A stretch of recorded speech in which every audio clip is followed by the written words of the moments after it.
Hi, everyone. Yes, that was the used. It's funny because I didn't know that I was going to have, people who knew things about music in the chat tonight, but apparently I do. So, I am a real slut for some pop punk, especially like late 90s, early 2000s.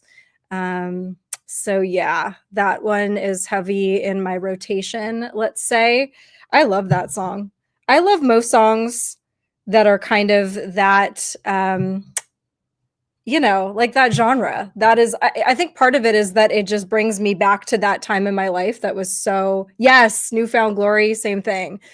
Um, Yellow Card, gosh, what I was listening to a bunch today. We always end up getting into music on the show somehow. Well, not somehow, it's because I play songs, but what else was I listening to today? Oh, I almost played a Jimmy Eat World song for my intro today, but for some reason I was just feeling the used. I was feeling the used, guys. What else is new? Hey, Dr. Z. I love it. Well, welcome, guys. Front row at the U show was a dangerous place. Bert puked almost every show. You know what? So did my ex husband. Like almost every single time he got on stage, he would puke. And I think it was just nerves, but it was also just like his routine. So it's so gross. If anybody, I mean, the whole music world, I cannot speak for the music world because I know that there is lovely music out there that is not the same world that I came from. But, Warp Tour and some of the bands that, you know, I was around. It's just this whole, it's just it's a vibe, you guys. It's a completely different world. And it's also really cool. It's kind of sad that um, it was simpler times, let's just say. Oh, really? That's really cool. Oh, I love the Get Up Kids. Yeah, that's really awesome. So, welcome, guys. I a weird habit of giving you a hug every time he'd walk off stage, all wet and sweaty. Aw, yeah, he's a little pussy cat, and that's sweet and gross. I bet he smelled terrible. Yeah. Um, that's really cute. I like that. Well, welcome. Yeah, Jimmy Eat World, I have a funny story. There's a place here in Arizona called Zia Records, and it was like where you would go get your albums. I don't even know. Probably doesn't even exist anymore, but when I was in high school, that's where you would go like get your CDs. And one time when I was there, I met a guy and he was like handing me his demo tape, and I was like, "God, whatever." He's like trying to talk to me and like give me his demo tape. That was not rare for Zia Records. I feel like a lot of musicians used to kind of like hang out there and um, try to give you their stuff. And also like you would see them at the checkout when you were buying your stuff. Demo tapes and whatever. So I got this demo tape from this guy and it ended up being the singer of Jimmy Eat World. Like years later, when that was my favorite band, I was like, I can't believe that that happened. Clarity is one of the best albums. It is. It's a perfect album. It is. um, it's funny how you go through phases with music and you'll just listen to something so much that you can't listen to it for a while, and then as soon as you do, it just brings you right back, and Clarity is definitely one of those albums. Hey, Unchained, thanks for the kiss. So today we have a really great example of kind of why I am maybe sliding myself back into this space of not paying attention to what is going on in the world. I mean, I'm paying attention, obviously, but I am not getting attached to whatever it is that I'm seeing. And I'm kind of somewhere in between. Like there's definitely a part of me that's like trust the plan, right? There's that part of me that believes in this possibility that there are heroes working behind the scenes, and obviously I think it's very logical that there are people that are way smarter than I am, that have way more power than I do, that see the things that I do, right? So that's not a weird conspiracy theory. That's not a weird thing to believe. I think that there are many good people in positions of power, whether it be in our government, our military, whatever, all over the world, actually, not just in the United States. I think most people are good, and I don't think that everyone is evil. But it also doesn't take an evil person to be complicit in corruption, as we know, and like the Jeffrey Epstein stuff has painted for us, and really for the world. This is really, it's really been an eye-opening narrative for a lot of the world that looked at, they didn't really understand blackmail as a currency.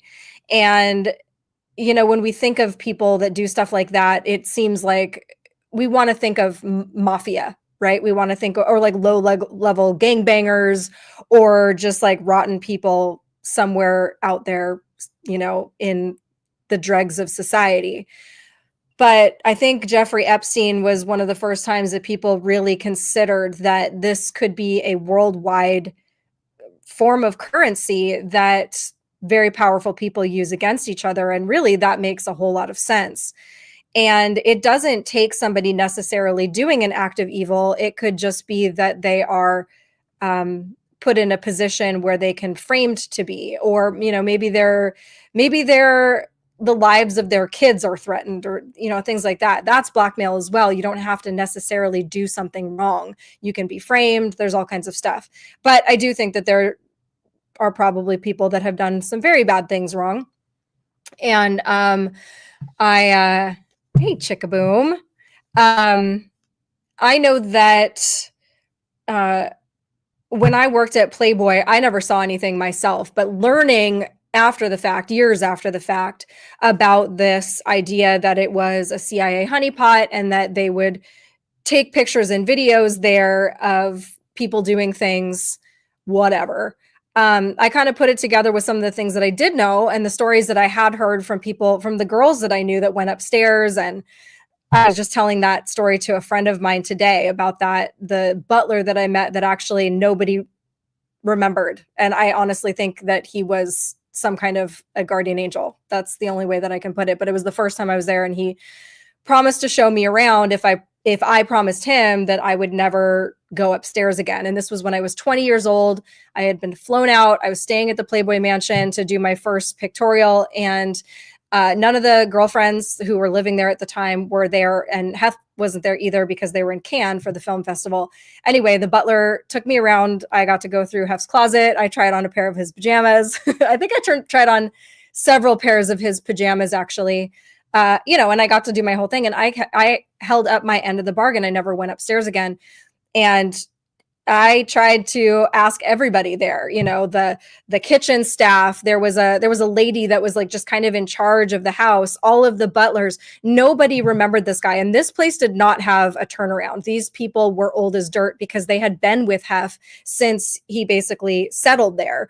I like to joke that they settled the West with him, because that's how old these people were. That's what you would expect to see if something nefarious is going on, I think, because you wouldn't want a whole lot of turnaround. You would get the people that you trust into certain positions, and you don't want to lose them, and you don't want to have to replace them, because who knows who's going to be in their position, and who knows what they're going to say after they leave.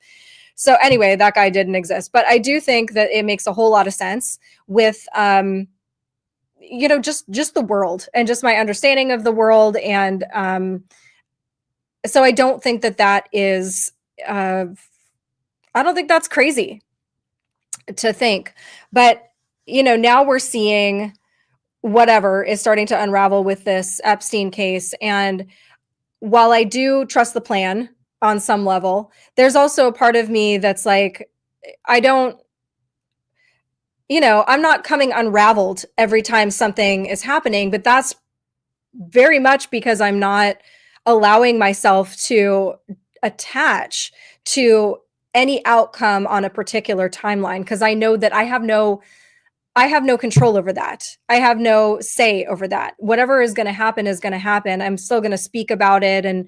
But it's very, you see people getting frantic online when these things happen. And when you go into the real world, you don't see that. I mean, it's really important for us to remind ourselves of that. When we get caught up in all of this, and something comes out in the news that it seems like it's the end of the world, or it's the end of the rope for something that we had been really wishing for. You never really know, right? It ain't over till it's over. But at the same time, go out into your real world, and this stuff is not really affecting your life. Now, that's not to say that you say, okay, screw it, I don't care anymore. That's not what being red pills is about. Once you're red pilled, you can't go back to being blue pilled. There's no going in the other direction. Once you know that these things exist, you can't pretend that they don't. And so obviously, if something like human trafficking is going on, especially if it is involving children, you can't just be like, I don't care anymore. That's terrible. But when you can recognize what you do and don't have control over, it is just going to help you save your own mental health, your own well-being. And really, we can still be more effective in moving things along just by helping to wake up our fellow man in other ways.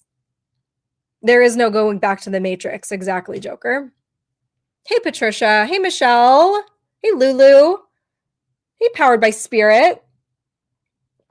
Hey, Mom. Enoch. Hi, friend.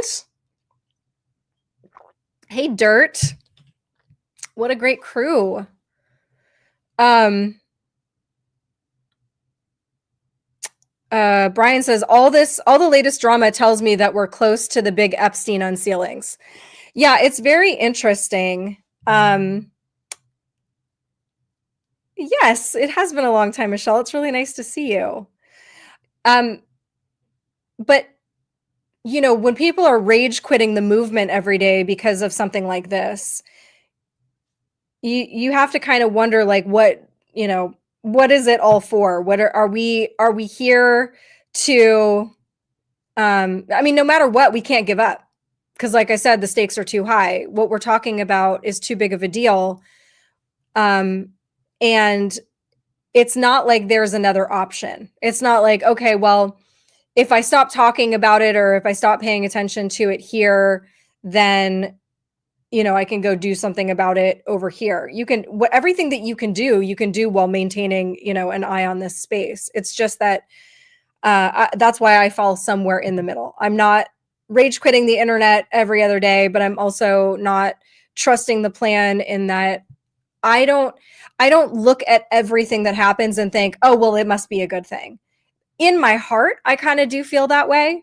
Deep down, there's this like zenness about me that feels like it's all going to be okay. God wins, right? That's what people repeat over and over and over. And I'm just like, yeah, yes, of course God wins. God is undefeated. But humanity, on the other hand, has a very lousy track record. And just because God wins doesn't mean that necessarily we do, right? We could get to the end of our life and never get disclosure. Humanity could still be ravaged. I don't know what's going to happen, but the saying God wins does give me a certain amount of peace, because ultimately what that means to me is that nobody gets away with shit at the end of the day. God keeps the books. Everything's playing out here. I do believe that there are consequences for everything that happened on this planet, whether we die without them or not. The consequences don't necessarily come in this lifetime. That's what I believe. Enoch, thank you so much. That's sweet, honey. Thank you so much. But at the same time, like, I followed the Q stuff. I know Q is legit. I don't really know what to make of it now, other than it was real. It was somebody at a high level. It opened people's eyes to all of this stuff. So the fact that people say that it was a negative psyop makes no sense, unless it was a massive, massive failure. And I just don't believe that they would have wasted their time with trying to expose themselves when they had already, frankly, gotten away with it. So that doesn't make any sense. So I do believe that something's coming. There are really no promises as to what the timeline will be. So that's another reason why I kind of have to detach. Also, because I wore myself out. It's been, 8 years now? And 8 years of being like, any minute now. I've told you guys before, I think when Allison Mack got arrested, I was like, oh, it's just around the corner. That was in the very beginning. And it's just been rug pull after rug pull. And at some point, you got to get your sea legs and you have to build up some resilience to what's going on in the world. And it's almost getting increasingly harder in some ways, because at least in the beginning, it felt like we had some people to look up to. And it's not that way anymore. There are very few heroes, if any.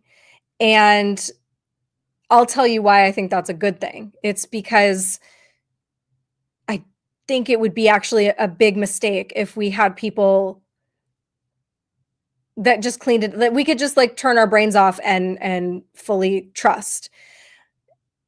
And I have no idea if this is what it is, but all I can say is, like, if I was in charge of some massive operation, if I was in charge of, let's say I had a lot of power and a lot of influence on whatever this situation is. Let's say I was like heading up, whatever. Let's just say I had some say over what is going on right now.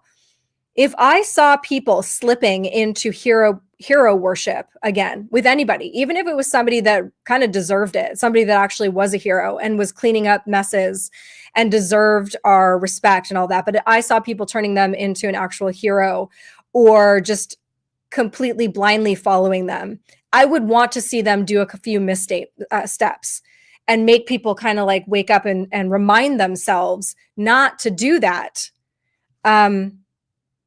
You know, that's not a good idea. It's really the opposite of what the Great Awakening is about. At the end, yeah, I would love to see the heroes, get credit for what they've done, but I'm not of the opinion that every time, I mean, I do speculate that there are people that are playing roles, right? Pretending to be a good guy when they're a bad guy when they're really a good guy. I do have those kind of speculations, but I still make sure that I am always still judging them on their actions and what they're actually doing. And if at the end of this, there's some curtain call and they stand up and take a bow, I will clap for them louder than anyone. But I'm still going to be judging everybody based on what they are doing. And if there is some bigger reason, if something bad happens, or, bad in my eyes, if something goes wrong, if, some new law is imposed that overreaches on people's sovereignty and their freedoms, I'm going to be mad about it. I'm not going to tell myself, well, it's going to be for the greater good because God wins.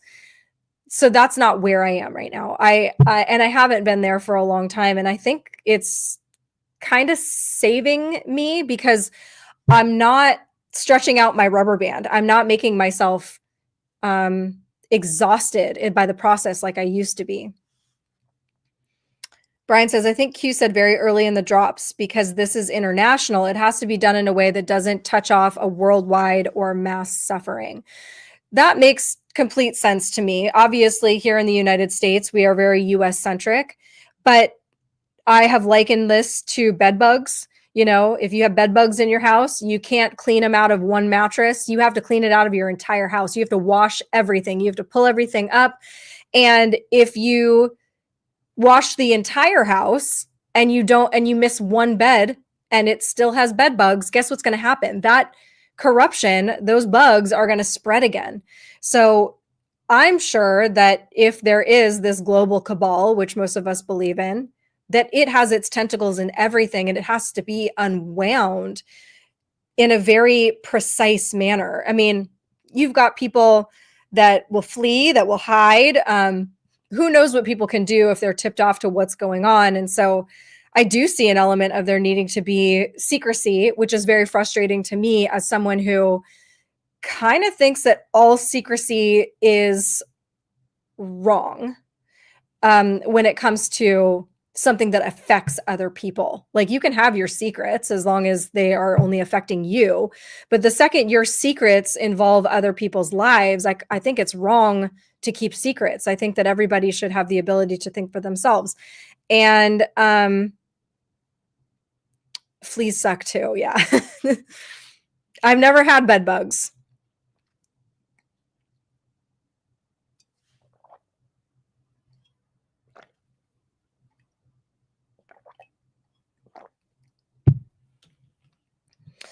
Yeah, that's a great point too, Brian, that there are arrests and stings happening all the time. Anybody that has been tracking those will see there's a lot getting done. It never feels like enough because we've gotten so used to having the news tell us what's important, set off all the little dingers and alarms and be like, this is important, this is big. In a way, it's kind of how they've hidden a lot of disclosure, I think. Or, I mean, think about even alien disclosure and how we get these little drips here and there.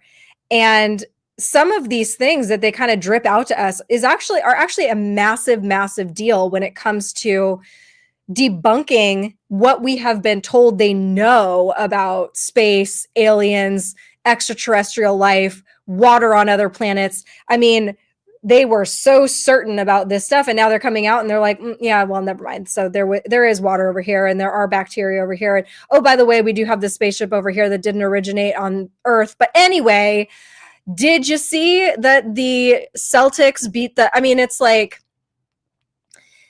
it's really an interesting thing to watch humanity do that, because we like look to each other. Wait, did I just hear that? And if nobody else panics, and if nobody else freaks out, and if nobody else makes a big deal out of it, we're kind of like, okay, I guess it's not a big deal.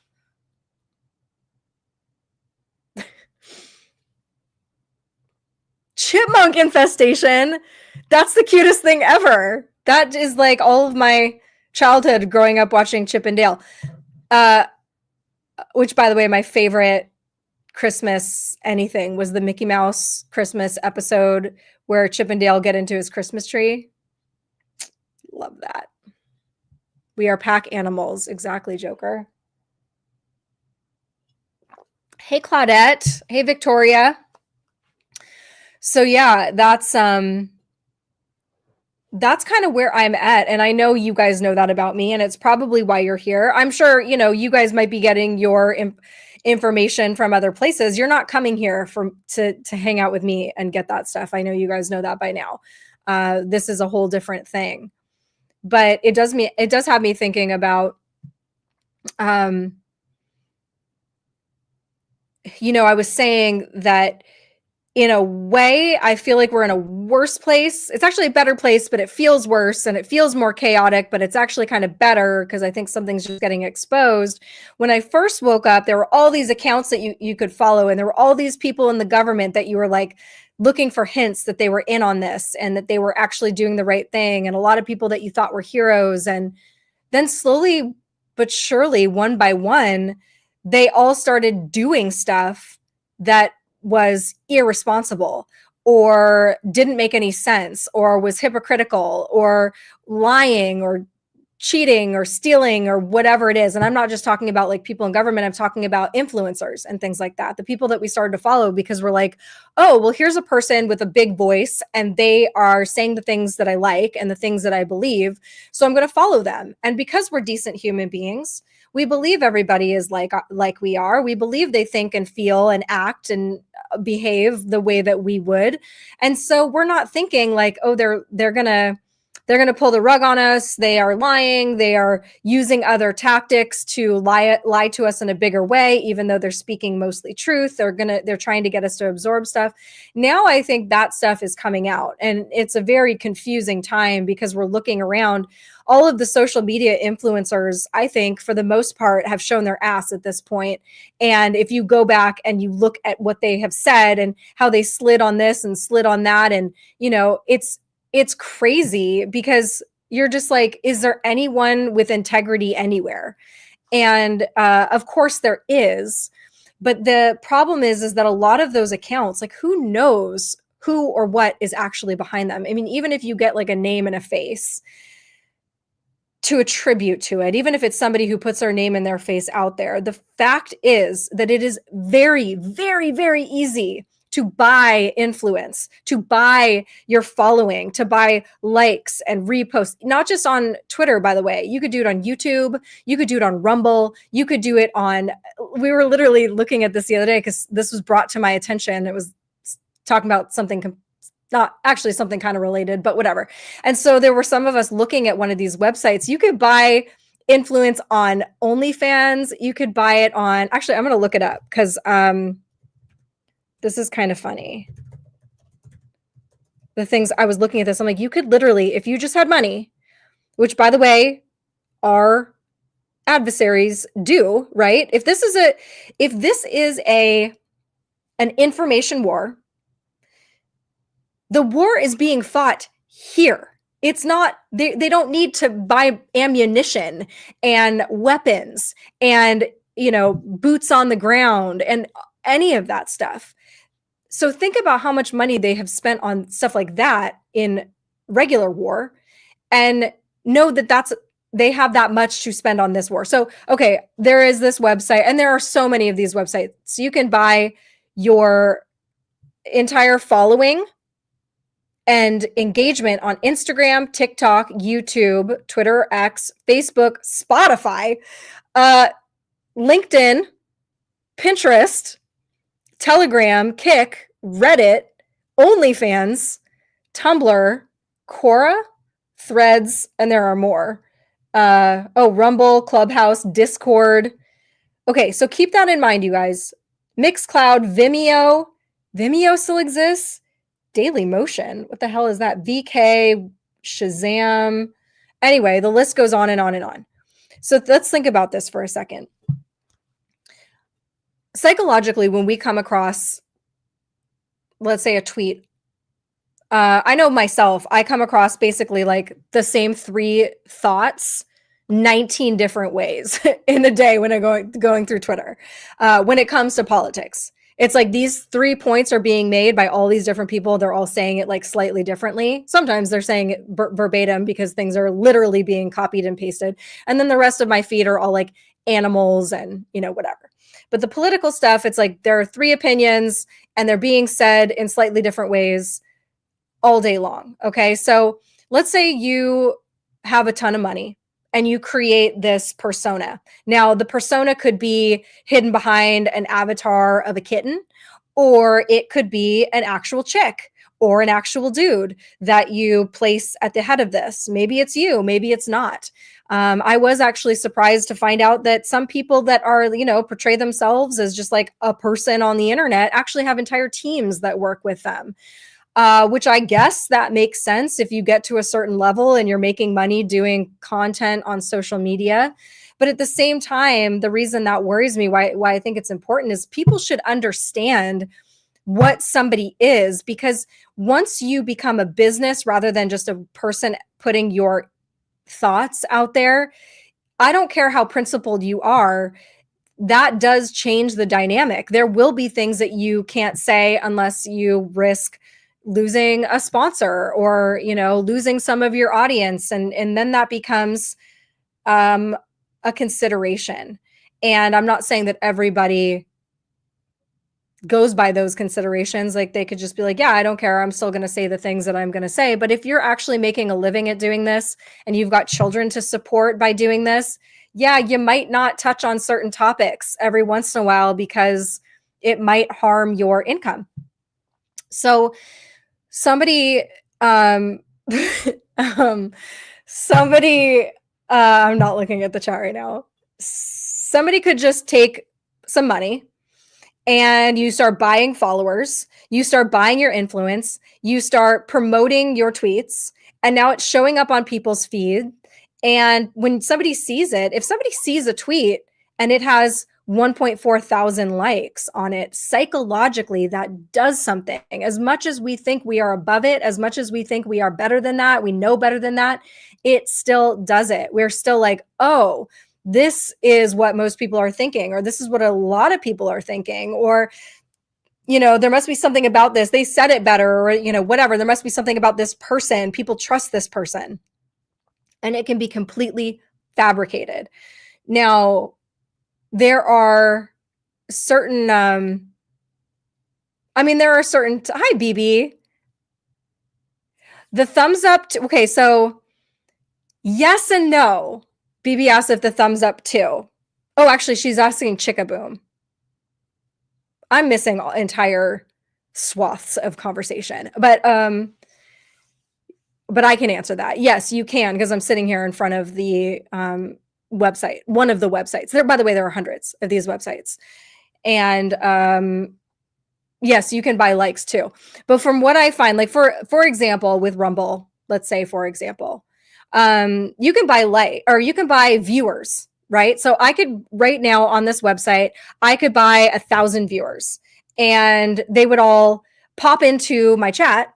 And then my understanding of it is they stick around for a certain amount of time. Some websites let you choose the time, and some just do 10 minutes.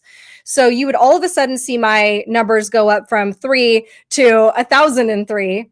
And then it would stay around that for 10 minutes, and then you would see them drop off just as rapidly. And so that stays in, you would see the spike while you're watching it live. Now, you don't have to do it live. You can do it after the show ends. So I could do my whole show. We could end, and at the end it'll say Kate had 30 live views during the stream. And then tomorrow morning when you wake up, you could come to this stream and you could see that I had 1,030 views and be like, "Oh, that's interesting."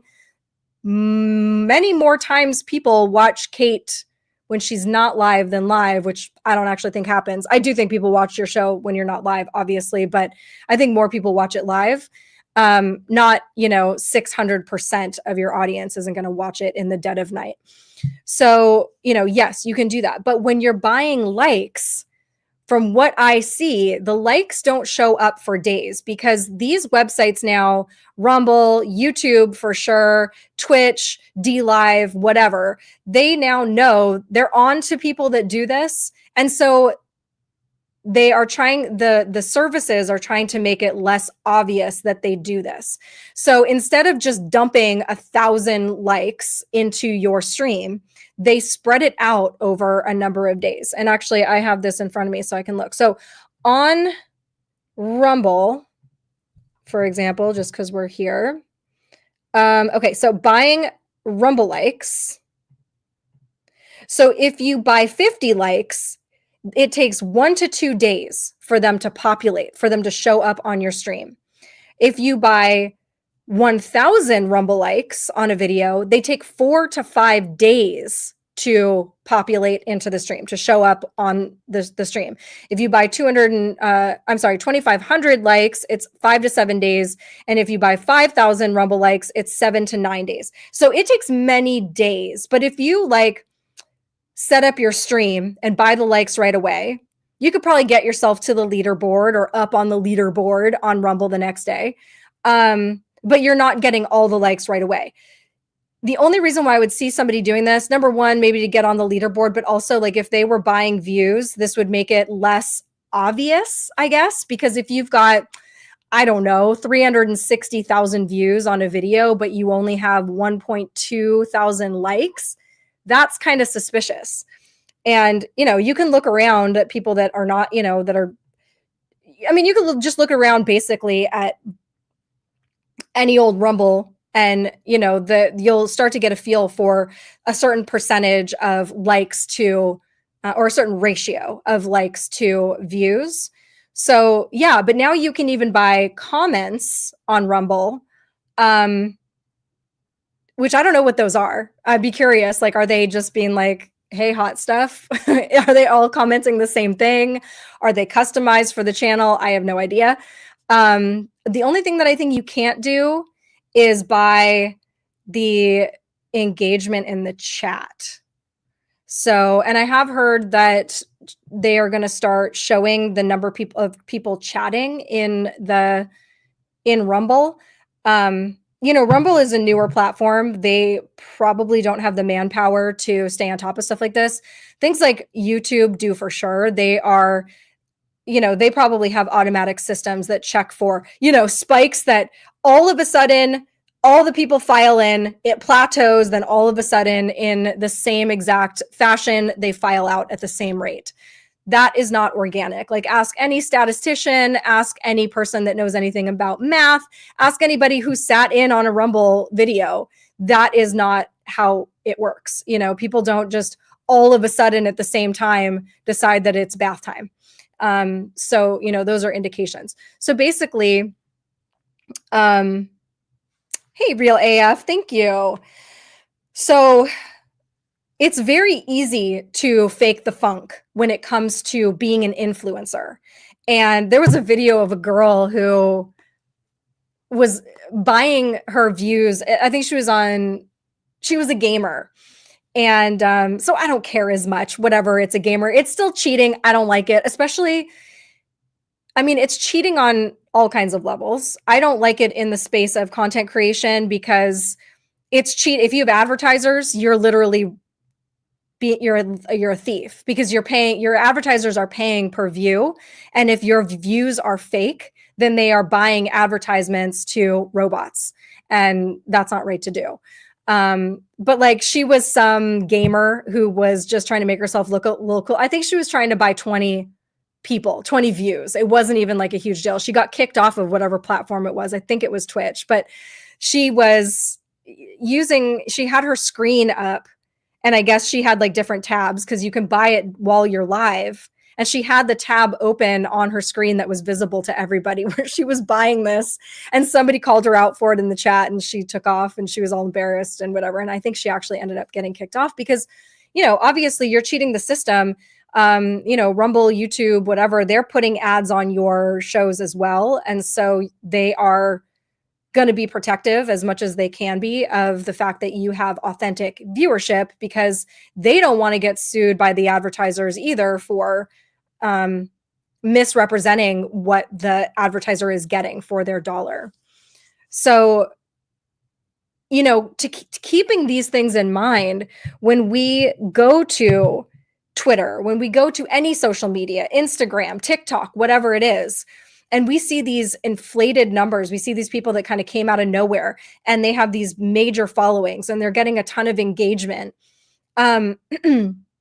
It's very easy to AstroTurf something like that. And then when you are AstroTurf it, all of a sudden now you might get connected to some real big accounts that start to repost you and interact with you. Also, another thing that I happen to know is that a lot of these big accounts are in groups together where they work together to amplify certain messages, to amplify each other, which whatever, like if you have friends and you're all working towards a particular goal, whatever. But I just want people to understand that it's so fake, that there's such fakeness out there. And so when you see somebody and you followed them for years, and then all of a sudden they're saying something that is the complete antithesis of why you followed them and why you trusted them, and it starts to kind of break down your trust, because you're like, well, I totally trusted this person, and now they're saying this stuff. Is this what everyone is thinking? Am I the lone wolf here in what I believe now? And it's very easy to do that. If I was a foreign entity and I was trying to mess with the United States, I would put a lot of money into doing this. And by the way, it would be very easy, you guys. You steal some content, you regurgitate news that's already happened, and especially now with AI, Chat GPT and stuff like that, we already know that it's writing most of these people's content as is. That's how these people are able to crank out as much content as they can, or as they do, is because some of them have teams, some of them are using AI, and some of them are doing both. So it's really important to just remember that the people that are influencers, it's not to say you can't follow influencers or you can't like things that people say or interact or follow people, but just to be really cognizant of that, because that's what I'm seeing a lot of confusion now, with there being kind of no one saying the things that we want to hear, at least not consistently.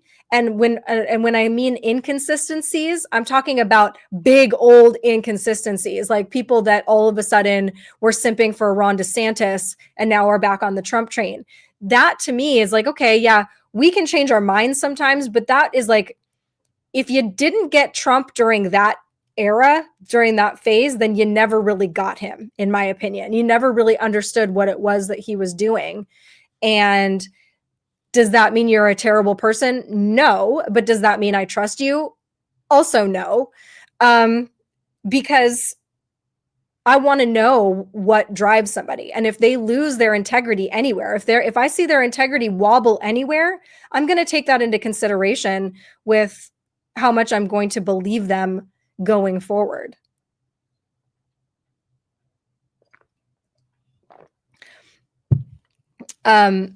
Yeah, I'm glad you brought up, Simon Parks, Charlie Ward. We could talk about what's his name? Alex Jones. I mean, really anybody, it doesn't matter. We were all woken up. There were so many people that I think are moronic now that I once upon a time not only followed, but they had a big hand in my awakening because they do say true things. That is the problem, if they were just out here telling all lies, it would never work. So the best psyops are embedded like 95% truth, 95% or more truth. And then maybe you'll have just a little bit of untruth in there, or maybe you'll have them change direction completely. But the point is to get them hooked with that 95% truth. It's frustrating. I'm not interested in being influenced either, but we are. We are. Even when we know it, even when we see the tricks. It's like hypnosis. I know all the tricks to hypnosis, but I can still be hypnotized. It still works on me, even though I know what you're doing.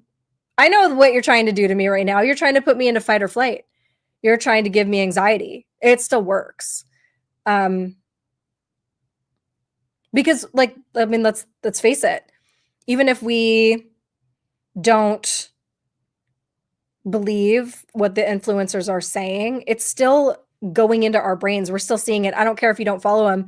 You guys know what I mean when I say I don't follow the majority of these people and they still end up on my feed. And that is very much by design. And we still end up talking about them. I mean, even right now, we're talking about them.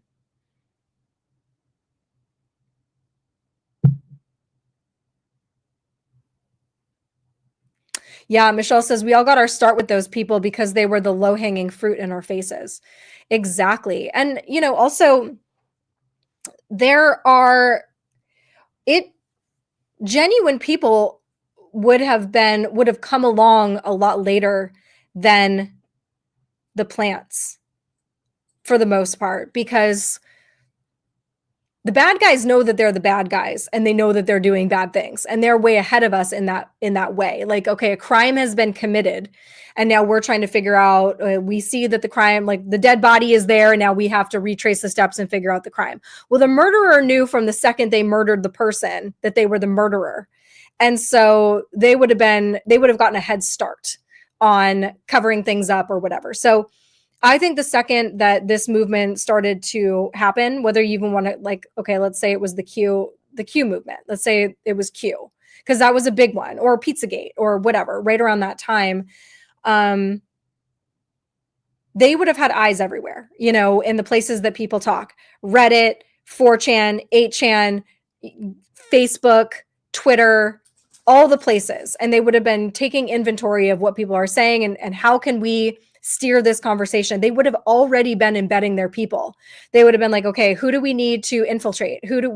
What's going to be our biggest obstacle? Probably, patriots that are veterans, that are, libertarian or conservative. These are the areas that we need to infiltrate. We need to infiltrate these spaces. And they would have been way ahead of us in that. And then the regular people come across the information, they have to process it, they have to decide whether or not they believe it, and then they have to decide whether or not they're going to speak up or just stay quiet, and it takes a longer time.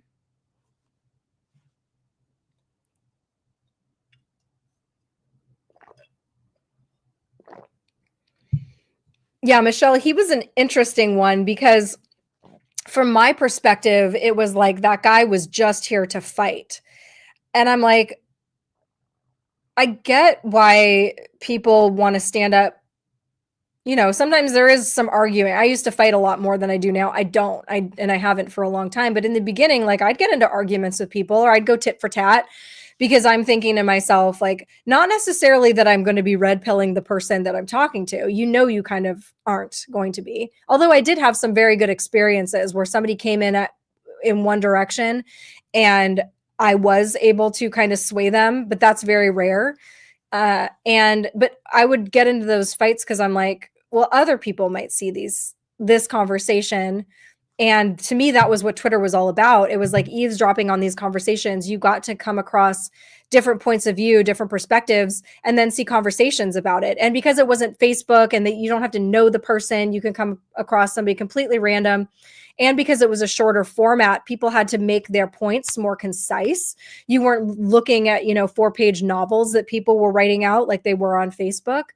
And to me, it was like, okay, we can go back and forth, and maybe these little nuggets something will spark something in somebody else. But to me, somebody that comes in here and they are only just trying to like fight and kick up dust and stir up problems or whatever, it just didn't feel right to me. Hey, Becky Lou. Hey, Bales.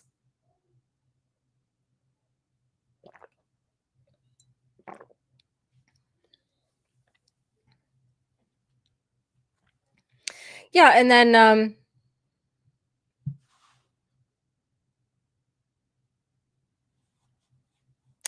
by being awake and realizing I can't wake people up has made me a better person. I believe that. And, definitely we've probably all gotten more resilient, more tempered, more patient. I mean, really, truly, as impatient as we still are, we probably have way more patience than we ever did in the beginning.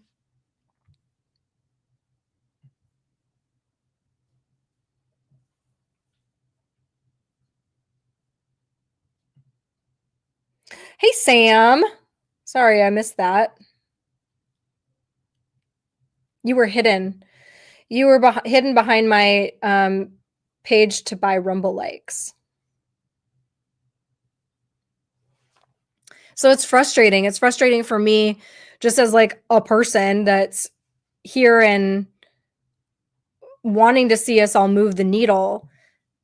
There's a lot of spinning our wheels. And it's been so long now, and we're just spinning them more and more, it seems like. And I really think that Twitter is way worse than it used to be. I'm one of those people. I still hold out hope that Elon Musk is, I'm somewhere in between. Like I said, trust the plan and get me out of here. But I still think there's a possibility. I mean, to me, it makes the most logical sense that he's up to something. He's playing with something. I don't believe half the stuff that I see him doing or saying. I just don't. So I do think that there's something more to it. But I will say that there is no question in my mind that Twitter is way worse than it was. And a lot of that came along with monetizing it. And now you've incentivized people to thieve content and to be influencers on a website that was the town square.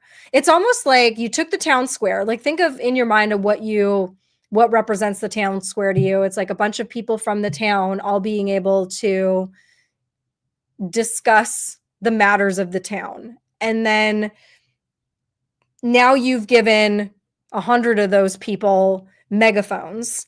And then you've also filled the town square with like big flashing neon signs for advertisements for the loudest people with the megaphones. And now the people that are trying to have normal conversations are getting drowned out by the megaphones. And I don't think that should have been done to our square, because the charm of Twitter was that you could be seen by anyone, and you weren't relegated to these bubbles, and your voice wasn't throttled because you said the wrong thing. I mean, obviously eventually that's what they ended up doing, but I swear it wasn't like that for a really long time. Hey, mother of cats. Great to see you. Been watching, but working on new string craft. I've been in such a funk not working on crafts for a while. Sometimes trying something new helps. I love it. Yeah. I mean, going back to doing hobbies and living in the real world, I am a big fan of that these days. So thank you so much for that. Hey, Mindy.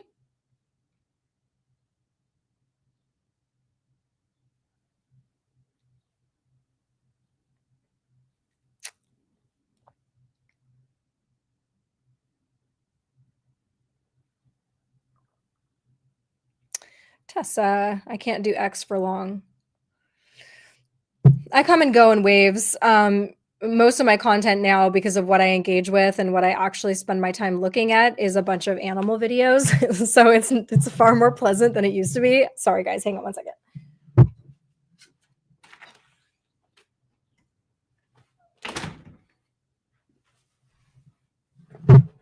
But I have my limits, and when everybody's freaking out and mansplaining everything that's happening, that is it's very hard for me because I now have a perspective that literally nobody has any idea what's going on. Yeah, you've got some people that have great minds and they have great takes on stuff like that, but they are still reliant upon information that may or may not be bullshit and is almost positively bullshit. And at the end of the day, we could sit here and analyze and analyze and analyze and then come to a conclusion, and then it could be wrong. And people make all kinds of predictions and they just throw shit at the wall to see what sticks. And then they like to harp on the things that they got right. I mean, some of it is just luck. Luck would tell us that we'd get things right 50% of the time. And really what I'm seeing are a lot worse than that. So I don't really know what's happening there, but I'm just getting really sick of people pretending like they know what's going on when they don't. Just be honest and say that nothing makes sense and you don't know.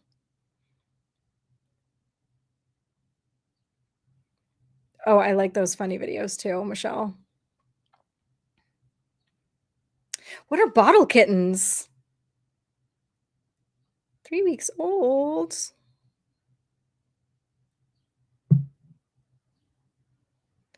We are years ahead of the mainstream media. It's so hard. Yeah, in a lot of ways we are. I mean, we're very Leyland. Hi. Hi, Leyland. Past 10 years feel like someone threw us at a Velcro wall and we're just stuck hanging around waiting to drop back into a life of normalcy. That's a great way to describe it. It does. It's been a cliffhanger. If your kink is edging, I have some great news for you. You should have gotten into this 8 years ago. You'd be so happy right now. It's like the worst edging ever.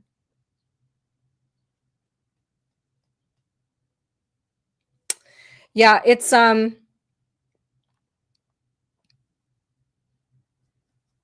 no, Becky Lou, you drive. You just drive. But we will miss you in the chat and all of your clever Velcro wall wedgies. Exactly. I mean, it's in some ways like it's even more terrifying than that. Like there's a pit of alligators below us. I don't even know. But we have been stuck because we can't do anything about some really important stuff other than just like continue to talk about it and continue to vote a certain way and whatever. But just changing the way that we live our lives is, I think, the ultimate point of the Great Awakening. And I don't even know now if I believe that we'll get answers before I die. But I'm at peace with that because I personally believe that I'll get them when I'm dead. And so that's fine. Then in the meantime, I'm just going to try to continue to focus on things that uplift me and, make me feel like I am doing the right things and being a good person. And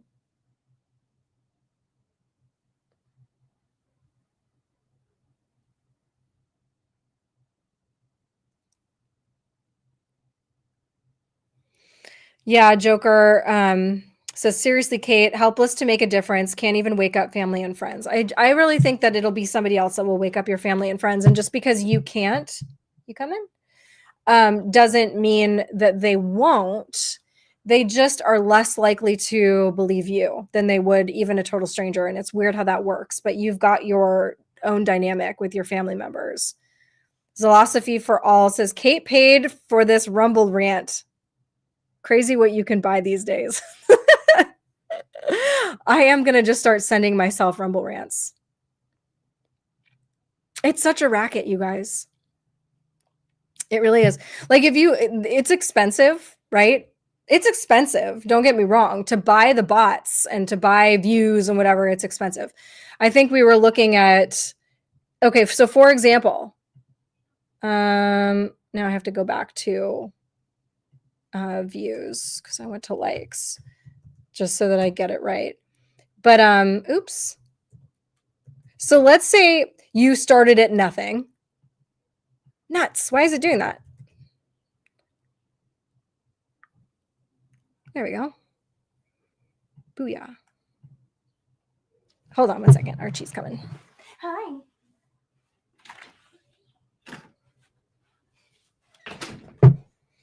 Okay, so on Rumble, if you do your ads through them, if you reach certain levels of views, let's say you hit 100,000 views, you're getting thousands of dollars or over $1,000, okay, per ad that you run by Rumble. So let's say you had you're astroturfing the entire thing. If you want to buy 100,000 Rumble views, it's $540.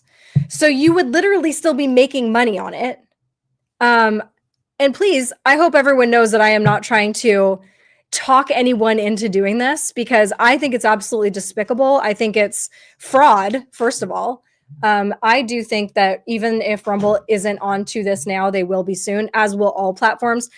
YouTube is a little bit further ahead because they are a way, way bigger company with more manpower and more everything. They have access to more stuff.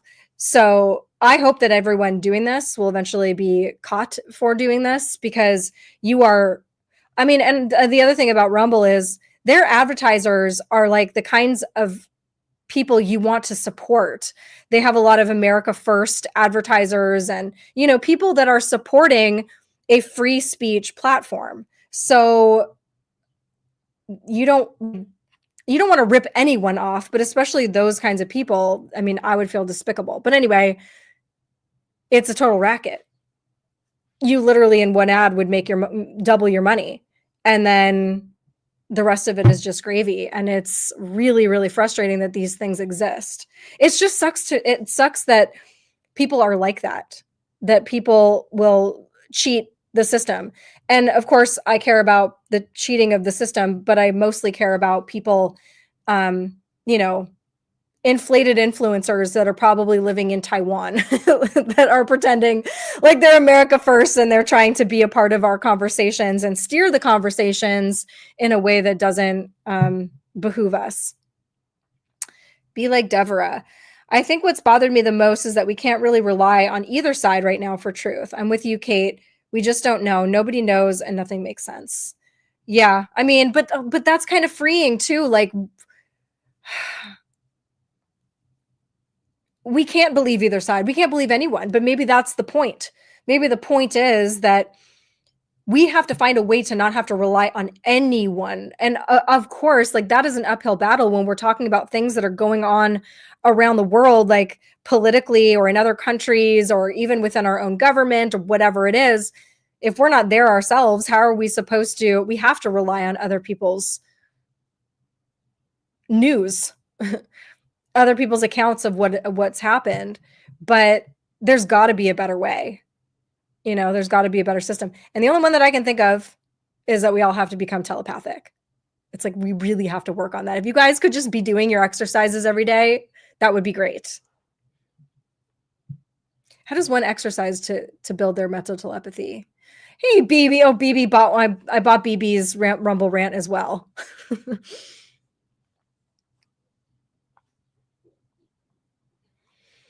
We do. Thank you.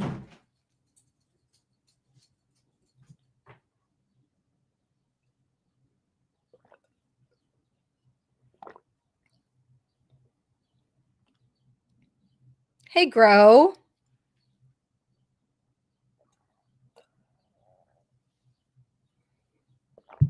It's all very bizarre. And, you know, that's why it's important to just, there are a lot of really good people with smaller voices right now and that have great things to say.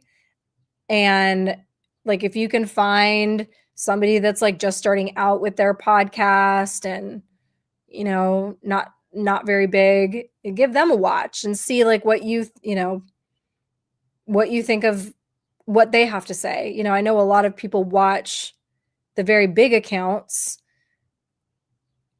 but I don't even really know who of the really big influencers do shows these days.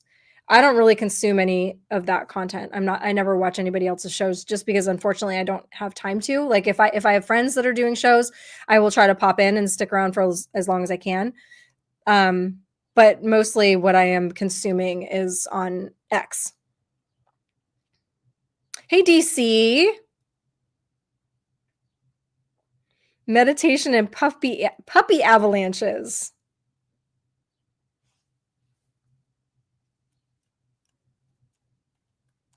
Sorry, I don't know how to say your name. D. Marowski says this shit is going to take generations to clean out. Unfortunately, probably so. Hey, Punkness.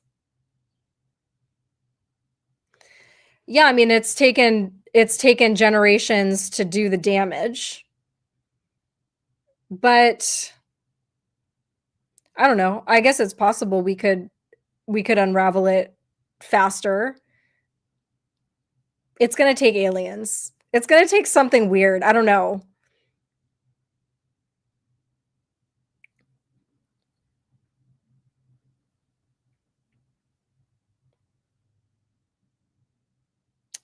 JG says maybe it was never about giving an answer. It was about making you ask questions. I believe that. I think the Great Awakening isn't about being awake to a particular reality. I think it's about being awake to asking the right questions, because I don't think we can have the ultimate truth here because we're on Earth. And I don't think the ultimate truth is for Earth. I think it comes after. So we'll never know the real truth. There's always going to be deception, I think, on Earth. I think that Earth is the realm of deception. But we can, I don't know, edge closer, I guess. I wonder what the time on the planet, or like what civilization was the least effed with when it comes to reality, you know?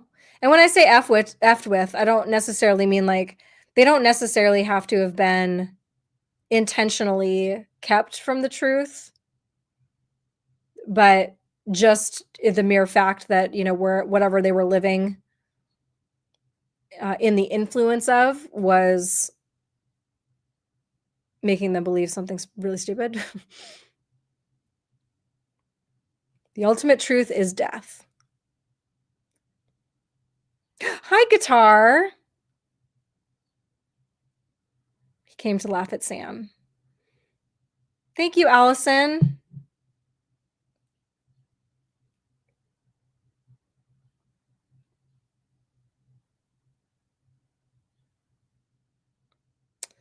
I feel you don't care about Earth after you die. They say you have no emotion in the afterlife. Yeah, that's interesting. I do. I mean, I've read and heard and listened to and watched, you know, like documentaries and stuff on near-death experiences, and a lot of them have some of the same threads. And one can be at least in those initial stages, you do have this detachment. That might not last forever, though. That might be a transitionary thing. To me, that would make sense because, man, like if you were still connected to Earth, or the second you died, you would be completely distraught. You know, that's how we end up with ghosts that rattle chains, I think. They don't have enough disconnection. But I don't think it makes sense that we just don't care about Earth anymore. Maybe we don't care about Earth, but we would certainly probably care about the people that we left here. There's nothing that's going to take me away from this Earth to make me be like, I think my son was back there, but whatever. What's to eat? What do we have here? I'm always going to care about my son, whether I'm here or not. But I do think that there's almost like this phase of, comfort and euphoria, whatever, that you might experience that will help you transition away from Earth. Otherwise, it would be torture. Real AF, he's on in the X chat. Oh, you know what I should do? Hold on one second, you guys.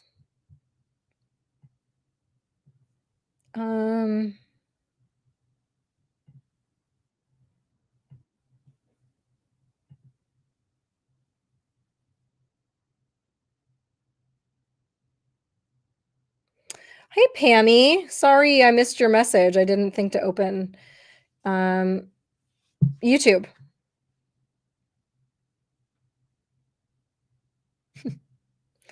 And then we have a fan of the American Party. Hey, Nady F baby. Well,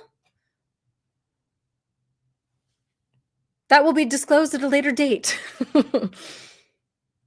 Michelle says we don't have brains with emotion, and our light forms when we die. I think our souls only carry goodness and not emotional constraints of a brain doing things to physically generated thoughts. Love, Joker says, love is an energy or frequency. Whatever it is, I believe it doesn't die. God equals love. Yeah. I mean, energy can't be destroyed, right? It just gets transmuted, or it gets changed into something else. So that makes sense to me. And I do think that God is pure love, but I also think that God is all things, because I think everything comes from God. So even the darkness comes from God. That's why, again, the saying God wins, like, yeah. That's it makes no sense. Who's gonna win over God?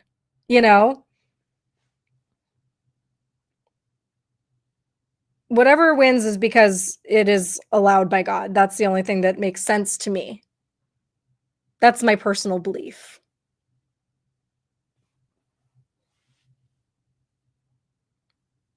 That's right, Tessa.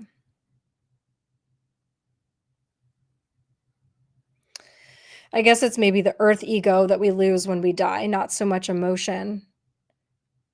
Yeah, I know that it's woo-woo and it's not, what most people believe. I don't even necessarily know if it's what I believe, but the book that we did, what was the one that we did? Did we do Journey of Souls? No, it was it was Journey of Souls that we did in book club. And the way that they describe it in that book, which is, to me, what kind of makes the most sense, is that we do have, somewhat of our personality and this spirit of ours that you want to call it. And then it comes into this body, which is kind of equipped, like, they are finding out now more that some of our personality does come from our physiology. And so certain things about our personality are literally like built into this body that we have. And then some things are obviously nurtured in. There's the nature versus nurture. There's some stuff that gets passed down in our genes. There's some stuff that we acquire along the way. And I do think that there is kind of both. But I don't think that we're just, it doesn't make sense to me that we're all just like the same exact thing that drops into different bodies and like has a different expression of it, and that nuance, that change, that difference, that essence is then lost once we lose this body. Then, like, what was the whole point of having the body? There's got to be something that changes on a spirit level too. Otherwise, there's no point. Like, if we're being tested or whatever you want to say.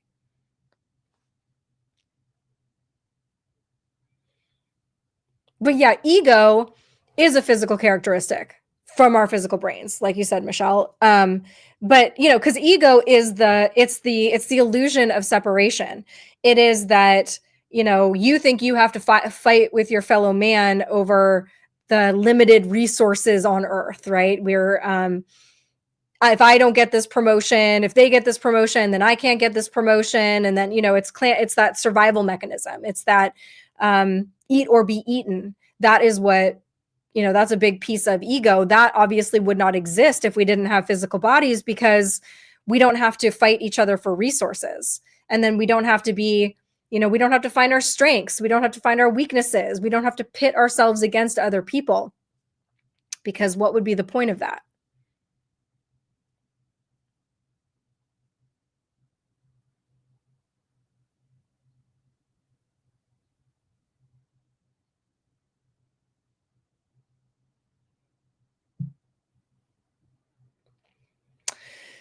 My mom says we can believe many ways and have it help us cope or be better, but nobody knows. When they tell me I do know, they've confused belief and faith with proof. Right.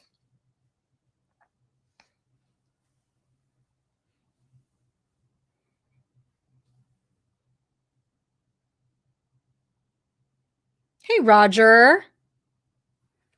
What did you miss? I don't know. What did you miss? We talked about influencers and foreign influence on our influencers. We talked about, I don't even remember, we talked about the Epstein stuff, but not really. We talked about not caring about anything.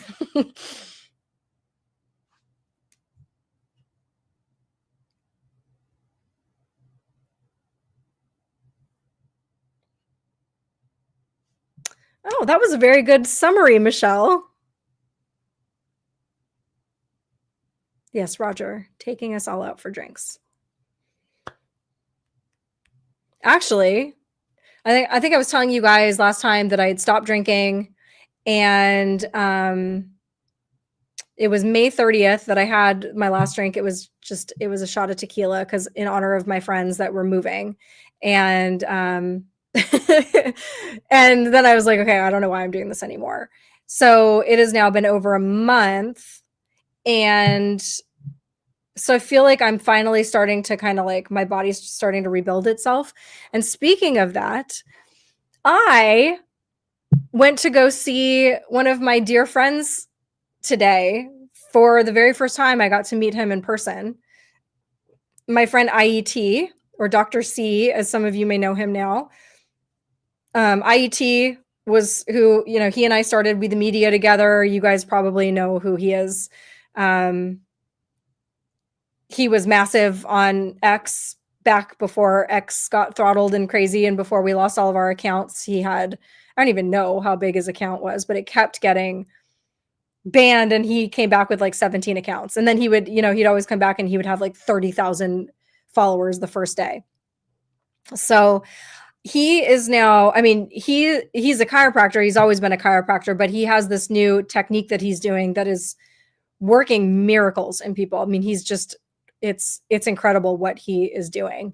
He's got a Substack. You guys should go check that out. So anyway, I've been saying he's now working out of Arizona part of the time. He has now several offices around the country. So he's been coming here, and I kept saying that I was going to go, you know, do it, but it just never lined up with my schedule. Anyway, I went to go see him today, and it's just so surreal because he's been my friend for years. And, you know, there was a time that we were very close, and he's a great guy. He's a mentor to me in a lot of ways, and he's just been a really good friend to me. You know, we've had our ups and downs, right? But I truly love that guy. And I got to meet him and his wife today, and I brought my son, and he adjusted me.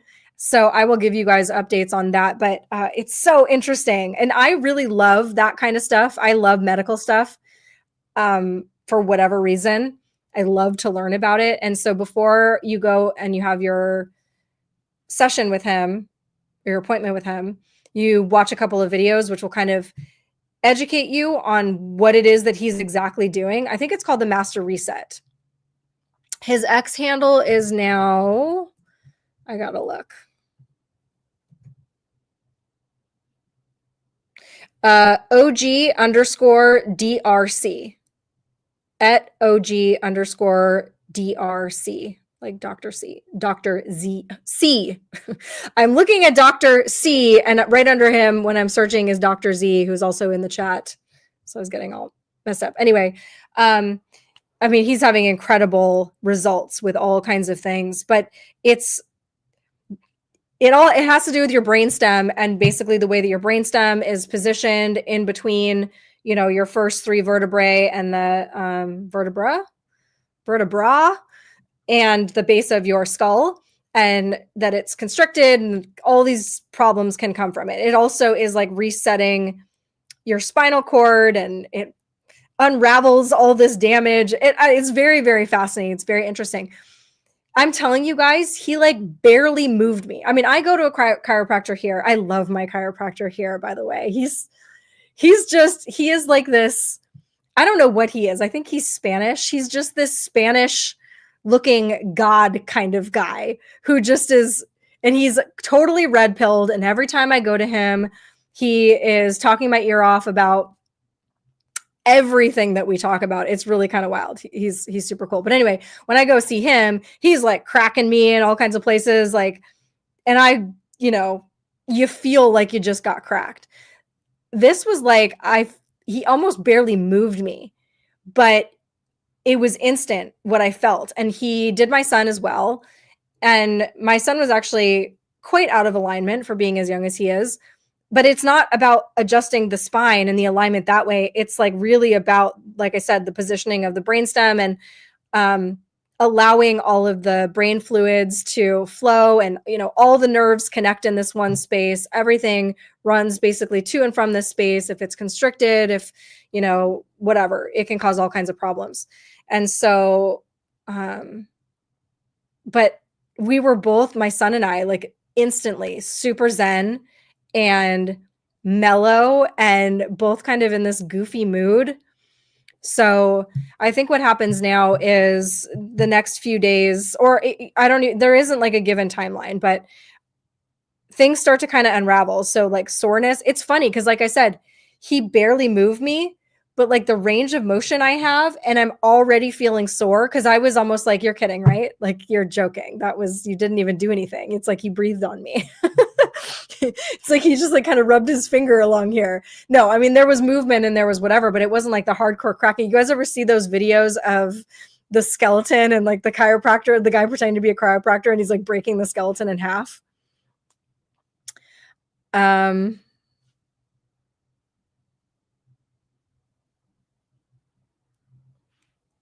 Yes, Chika, you should.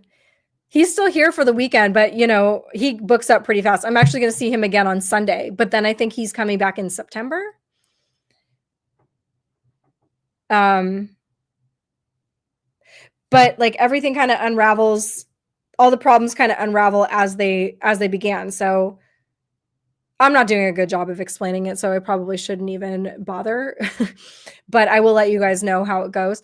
I don't really have a lot of, you know, some people that go to him have extreme ailments, extreme problems, Parkinson's disease, brain trauma, you know, paralysis, things like that. I obviously don't have anything like that. I'm just like, I just wanted to see my friend, you know, but I also do obviously have things that could also use improvement. One of those being, and this, you know, is kind of can have implications for all kinds of things. So, I don't know. I'm interested to see how that is. But at least like the moral of the story is I am starting to take care of myself again. I'm starting to care.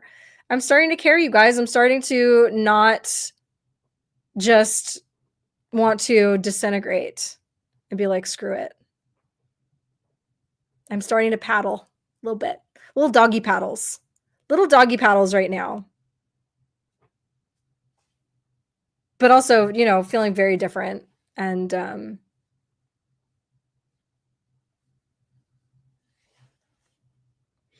decent kung fu kick to the spine will realign me just fine.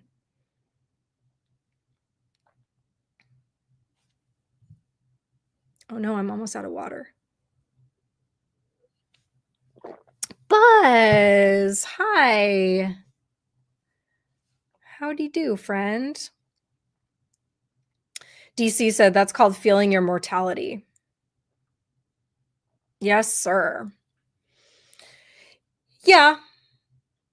You know, I have felt my mortality for a while, I would say, and then when I started really taking care of myself, I was like I lived in pain for a long time, and it's crazy to look back and realize that I just lived with chronic pain and then, fixed it in myself, and then once I fixed that, it was kinda like I was talking about the other day when you go through a depression or you go through a really hard time and then just feeling those brief moments where you feel normal, it's, like, euphoric because it's so different than the torture of what existence was like before that. And yeah, I don't know. So then, for a little while, like, in the beginning of my Great Awakening experience, I was, like, on cloud 9 and I was indestructible and I looked great, I felt great, everything was just, humming along, guys. Oh, wasn't it just so easy? And then, it comes in waves. Right now I am coming off of I don't know. I think right now I'm in the stupid people create hard times, rolling out of that into the hard times create strong people. You can visualize my doggy paddles. Groped by mortality. That would be a great death metal band name. I can see it written in sticks right now.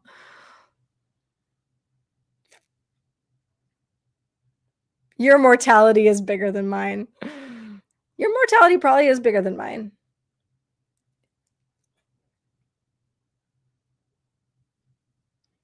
I see an upper C spine guy and he's the best. I've seen them all. Crackers and poppers, machines, neck specialist. I was a stuntman in film for 20 years and my body was F from being slammed around. Stuntmen are the best tippers. That's what I know about stuntmen. I used to live in LA and I used to work at this restaurant in the Valley. And I had some regulars who were stuntmen who had been if you're a stunt guy, you probably even know who they are. Unfortunately, I don't remember what their names were, but they were like the big stunt guys that had been around since like the 80s and 90s.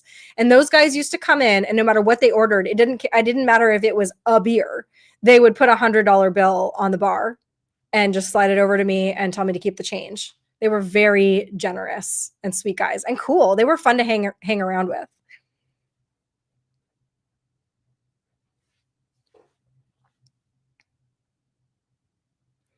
You got a hosed up neck, Tessa? You a hose hound? Oh, my mom says stuntmen are very sexy. Please don't leave. Please don't run away. Tessa, come visit me and see Dr. C when he's here next. He'll be here in September, or he'll be here. I don't know.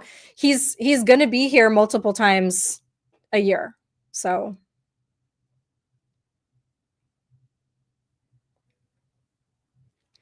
I love Buzz, and Buzz always has the best wisdom. Just take care of what you can. There's things you can't go around.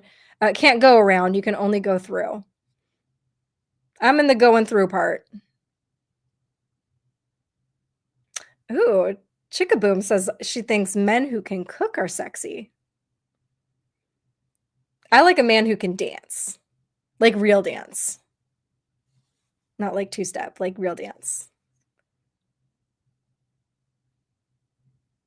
and do backflips. I remember this guy in high school. Not on my radar whatsoever. And this one day he just did a standing backflip. And I was like, oh, I think I like you now.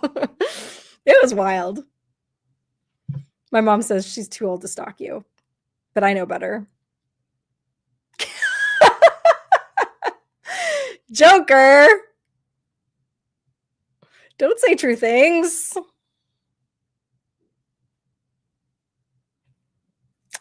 Oh. And waiter. Stuntmen make a lot of money. That's not why they're sexy. Do you like ska? You can skank?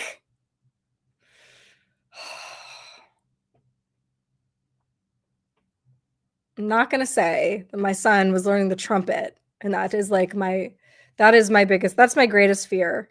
I don't actually like Chippendales. Leyland, I don't like Chippendales. I don't like male strippers. They just skeeve me out. They're funny, but it's just so awkward. We went to see, was it the Chippendales? I think I've been to see the Chippendales and I've been to see Thunder Down Under in Vegas for two different bachelorette parties. And it was just so goofy. It's just not my thing.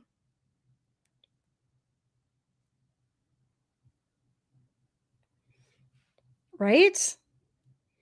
I'll watch female strippers. I mean, to me, it's not a sexual thing. It's, women, female bodies are pretty. The same way I'd like to watch a woman dance in any form.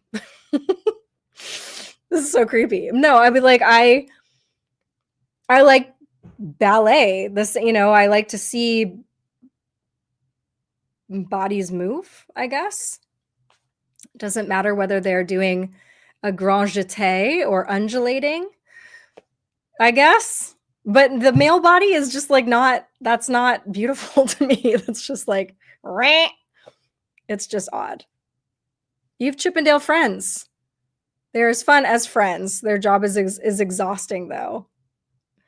I feel so sorry for them, Patricia. These poor guys. It's probably... Oh, my mother dated a ballet dancer. Was he really, like, persnickety? Like, was he very... I don't know. I just picture, like, I think, to me, my stereotype of what that would look like if I was dating a guy that was a ballet dancer, was he like very strict with what he ate? Was he weird about what you ate? They're greasy.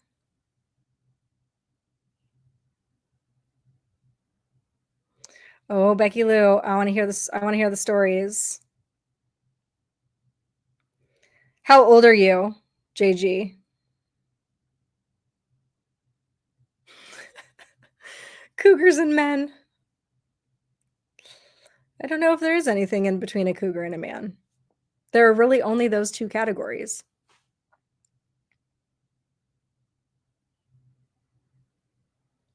My mom said he was beautiful, and that's all I noticed. I bet he was very pretty, Mom.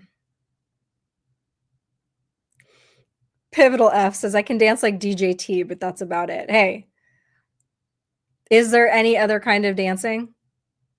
There shouldn't be. Oh, I gotcha. The money isn't why they're sexy, it's why they tip well. Gotcha. That makes sense. But they're also, I mean, like, that was a place, there are a lot of people that came into that place had a lot of money. It was in an area that is very wealthy, and nobody tipped like those guys did. Some people hardly tipped at all. They come in with their big giant rocks on their fingers or their wife's fingers, and they're like, leave you an 8% tip.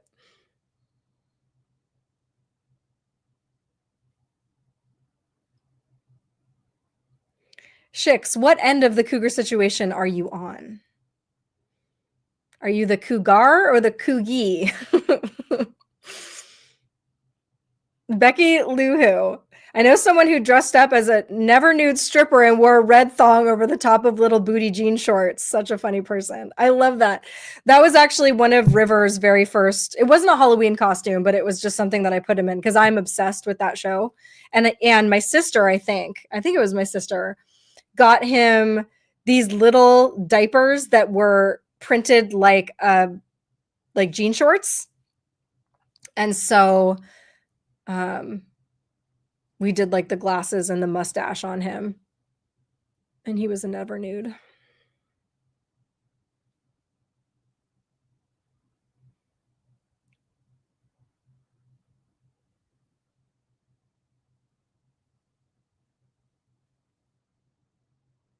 Ah. Can one get Kugeled at 40? How old are those cougars? Those are like pumas. Poo mothers. Oh.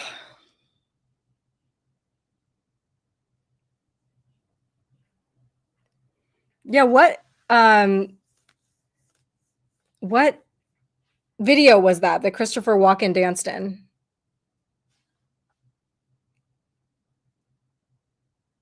I know. Leyland, it's just the way things go. We're doing it in honor of you. We're going directly towards the cliff just because you're here. I swear it hasn't been like this. And now this eye won't stop tearing.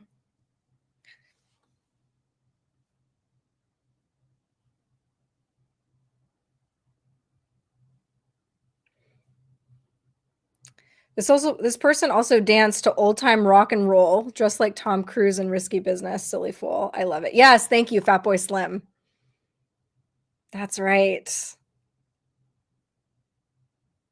You're on the good side of it, of course. Of course. However, I'm not exactly sure how old the young gentleman was the last time. I know I don't mean to sound trashy at all. He's just so polite and respectful. That's cute. Whatever floats your boat. Age is just a number. Truly. I mean, as long as, obviously within reason. Because, like, if somebody's 23, they might be good looking, but they have a long way to go to, just because you turn 18 doesn't mean you have maturity. Men probably don't ripen until maybe their 30s, maybe 40s, really, depending on the guy. Like if it's a guy who's very worldly, he is smart, he understands a lot, he's been to a lot of places, he's lived a lot of experiences, then yeah, maybe in their 30s. Other than that, 40s.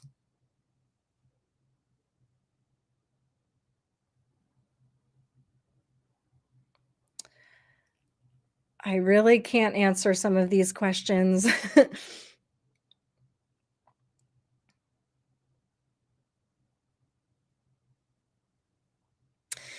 So is there like an element, or would you say there's an element of you that's kind of like a masochist, JG, or is it like, were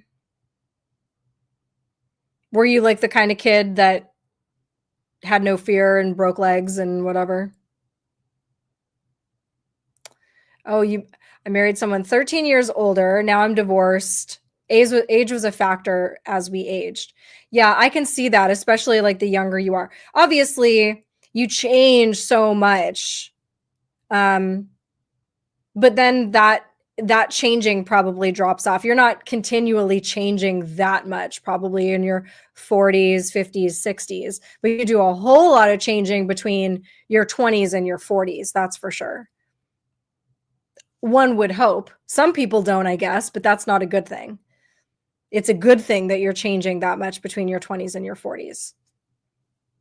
But if you are both changing and you're changing in different directions, I dated a guy that was 30 when I was 24, maybe 23, and he was so boring. And really, I mean, looking back on it now, God, I hope he doesn't watch. There's no way. He had a really interesting life. Like he had a very interesting life. He had an interesting career. He owned a business that was fascinating to me. He had a really amazing house, an amazing life, a lot of friends. He was healthy. He was very smart. We had really good conversations, but for whatever reason, he just bored the bejesus out of me. I just wasn't ready for someone that age.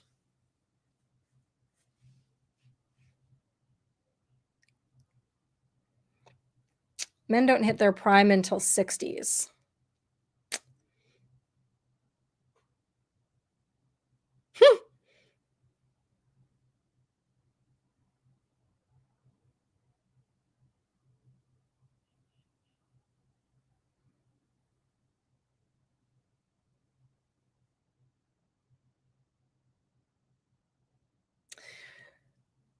Yeah. Not hating.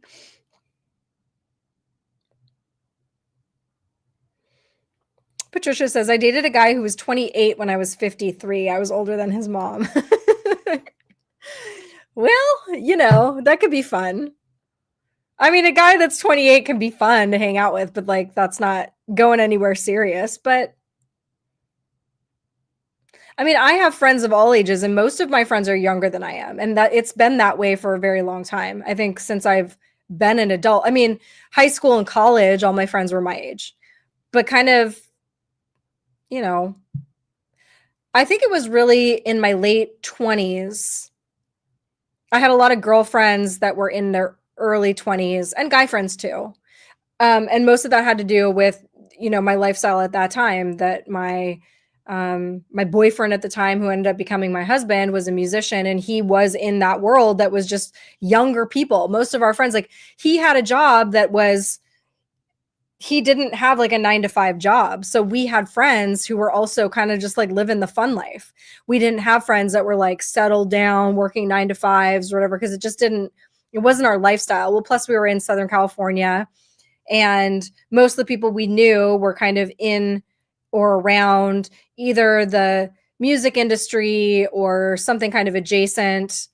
And so I just kind of, I don't know, I would forget sometimes that I was like almost 30, because I was still living like I was when I was 24. And then, you maintain those friendships. Now I have friends of all ages. I have friends that are younger and older. I have friends that are in their 50s and 60s, 70s and 80s. Literally, I have a friend that is in their 90s.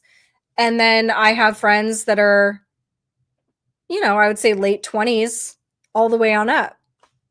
Most of my friends are in their 30s. I too am in my 30s. So it makes sense. I bet he became a little bit annoying.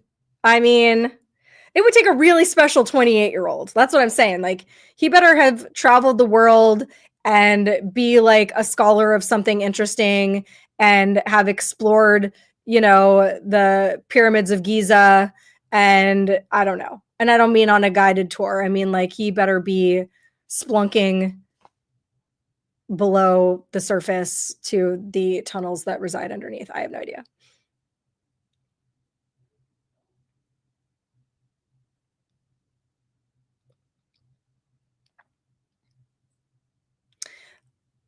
Watch out, JG. My mom's onto you right now. I sense a disturbance in the force.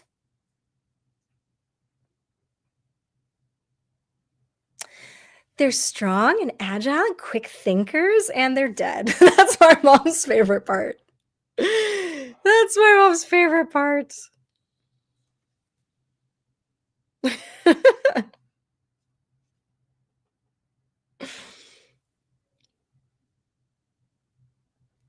I have a friend that's 50 and his girlfriend is 70. Yeah, I mean, like, once you're past the age of wanting to go out and get and go clubbing or have 11 babies, women are also more and more beautiful for much, much longer. A 70-year-old in 1980 would have looked like the Crypt Keeper, but 70-year-olds these days can look like they're in their 50s.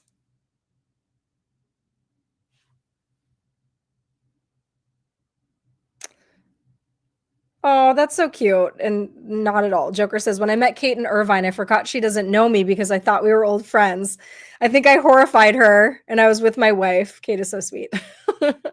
You definitely did not horrify me. I mean, but yeah, I mean, I am kind of used to that. It's not, I mean, like, obviously, I know you in the sense that, like, I know your screen name and I know your avatar. And when you show up, like, I'm like, there's my friend, but I don't know your face and your name. And that's kind of the weird thing about this. I mean, even Craig today, I go and meet him.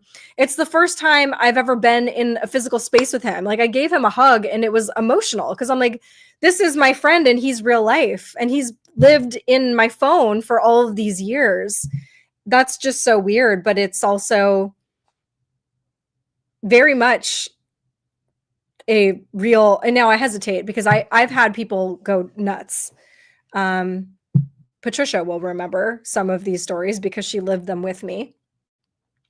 But people that think that they, you know, I'm not saying like, oh, there's my buddy. I'm saying like, Kate is speaking in code through the computer to me, and we are in a secret relationship. This world attracts all kinds of people. Oh, I love that. Joker says, my wife is 54 and she's literally a 10. She's the hottest in the country. I love it.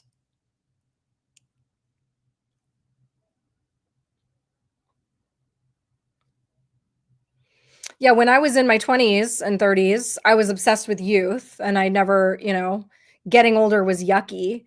And now I'm like, I think it's sexy. I like being in my 30s. No, I like being in my 40s. And I look at women that are in their 50s, and it's not even like I think to myself, wow, they look good for their age. I think, man, they look beautiful. Not all of them, but not all of anybody is, not all of any demographic is beautiful. But I'm just saying, like, it ain't over, right? It just depends on what you want. Because, the thing about it is that no matter what, beauty will fade. It will. It just absolutely will. And yes, there are people that are in their, later years that are still beautiful because they're radiating beauty from inside themselves. But I think that beauty is very much like that. It comes from inside them. It radiates from their skin. It radiates from their energy, from their charisma, the way they hold themselves. And so there's no faking it at that point. Nowadays, the younger generations are looking very, flawless, manufactured. Their bodies are, I don't even know where these human beings came from. And, with Botox and injectables and skin treatments and hair extensions and all the things, they can literally make themselves look perfect these days. But if they aren't developing something on the inside, then no matter what, it's not going to be good later. Unless that's, yeah, I don't know. I would want to find somebody who I enjoyed talking to, that was interesting, that thought, not the same way as me, because that would get boring, I think. I would want somebody that challenged me, and I think that's what's sexy. Sense of humor, challenge, backflips. And if they can dance.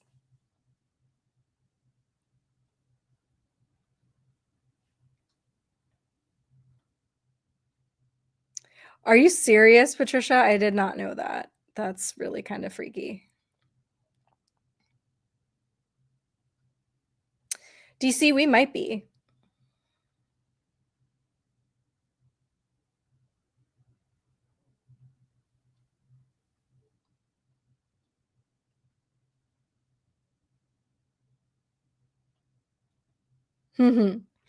Chickaboom said, my dad always said, if you don't want to get old, you have to die young. I'll take old for 10, Alex. Absolutely. That is the goal, right?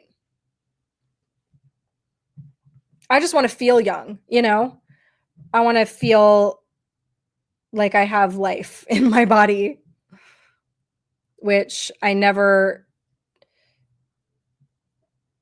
always, other than some dips, I think I'm very full of life. So I just hope I maintain that. And I'm getting it back now.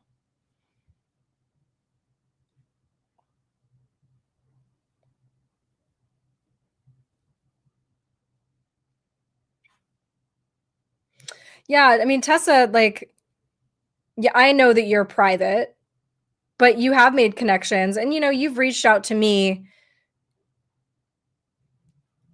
even though you're a private person. You and I have connected, and you've been very sweet to me, and I would love to meet you in person. Oh, I love that. JG says, beauty is confidence in who you are and the way you treat people. Oh, gosh. Absolutely.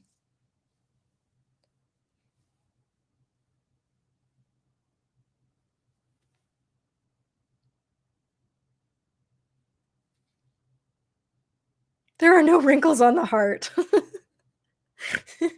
I snorted.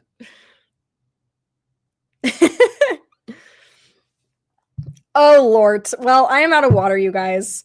And my right eye keeps tearing. So,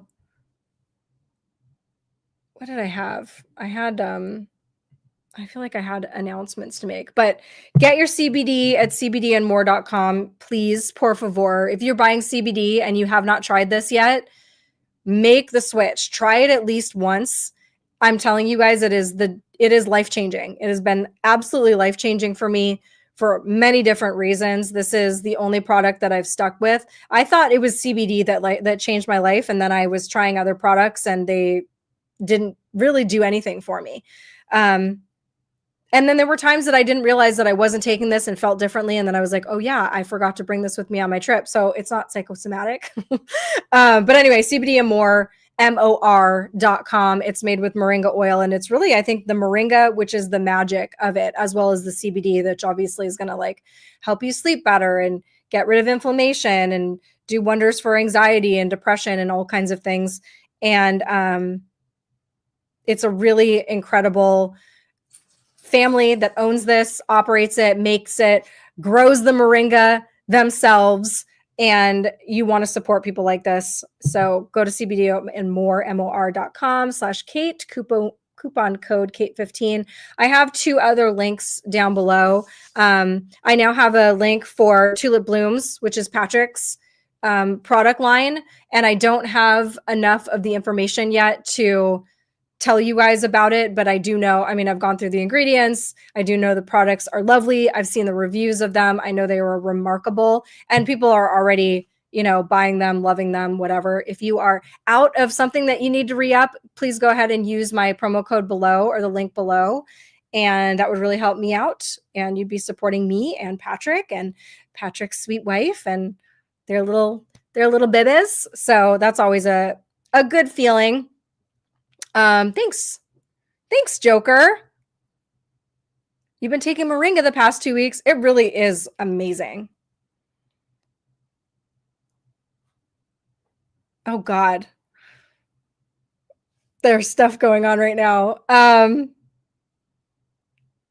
Thanks. Thank you, Tessa. Well, yeah, I will be here every Monday now. So, come visit me, please. Every Monday, we'll talk about whatever.